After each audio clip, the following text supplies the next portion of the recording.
అల్లూరు సీతారామరాజు జిల్లా రంపచోడవరంలో వైఎస్ఆర్సీపీ మాజీ ముఖ్యమంత్రి జగన్మోహన్ రెడ్డి ఆదేశాల మేరకు ఎమ్మెల్సీ అనంతబాబు, మాజీ ఎమ్మెల్యే ధనలక్ష్మి నారావారి నేతృత్వంలో నకిలీ మద్యం వ్యతిరేక ఉద్యమం జరిగింది. అంబేద్కర్ సెంటర్ నుండి భారీ ర్యాలీ ఎక్సైజ్ స్టేషన్ వరకు జరిగింది.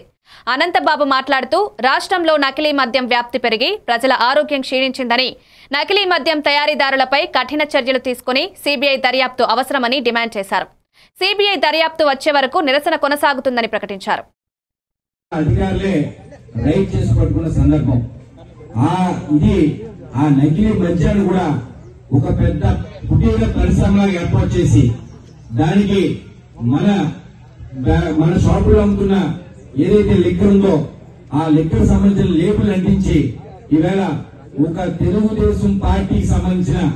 మొన్న ఎన్నికల్లో పోటీ చేసిన తెలుగుదేశం అభ్యర్థి ఆయన స్వయంగా కంపెనీలు పెట్టి ఇద్దరు తెలుగుదేశం నాయకులు, ఈ రాష్ట్రంలో తెలుగుదేశం నాయకులు, ప్రప్రథమైన నాయకులు జగన్మోహన్ రెడ్డి గారి ఆదేశాల మేరకు ఈ కూటమి ప్రభుత్వం అధికారంలోకి వచ్చినప్పటి నుంచి రాష్ట్రంలో ఏదైతే కల్తీ మద్యం ఏదైతే పారుతా ఉందో అది పలు ప్రాంతాలలో కుటీర పరిశ్రమలాగా పెట్టి ఈ కూటమి పార్టీకి సంబంధించినటువంటి ఇన్ఛార్జీలు ఎమ్మెల్యేగా పోటీ చేసిన వ్యక్తి ఎవరైతే కుటీర పరిశ్రమగా పెట్టి ఈ మద్యాన్ని తయారు చేస్తా ఉన్నారో స్పిరిట్ గా ఈ మద్యాన్ని తయారు చేసి ఖాళీ బాటిల్స్ లో వాటిని పెట్టి వాటిని బ్రాండెడ్ లేబుల్స్ అందించి ఈ రకంగా రాష్ట్రంలో అమ్మి